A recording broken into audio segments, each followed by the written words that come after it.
இன்றைய தியானம் பாத்திரத்திற்கு ஏற்ற பொருள். அண்ணலே, நின்னருளால் உனக்கேற்ற சத்பாத்திரமாக என்னை நான் மாற்றி அமைத்துக்கொள்ள வல்லவன் ஆவேனாக.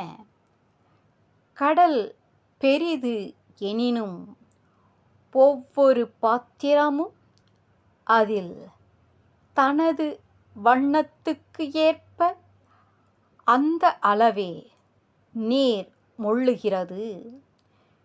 கடவுளிடத்திலிருந்து மனிதன் தன் தகைமைக்கு ஏற்றதையே அடைகிறான். இன்ப துன்பம் இரண்டும் தன் தகைமையின் இன்றே வருகின்றன. இன்பத்தை துன்பமாக மாற்றுவதும் துன்பத்தை இன்பமாக மாற்றுவதும் வெவ்வேறு பாங்கு உடையவரது செயல். பாங்கின் வேறுபாடு பாத்திரத்தின் வேற்றுமை என்னும் பெயர் பெறுகிறது.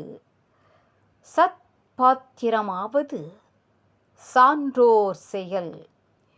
எவ்வுடல் எடுத்தான் அவ்வுடல் வாழ்க்கை இன்பமெனவே துன்பம் இலையென. எவ்வுடல் எடுத்தான் அவ்வுடல் வாழ்க்கை இன்பமெனவே துன்பம் இலையென. திருச்சிற்றம்பலம்.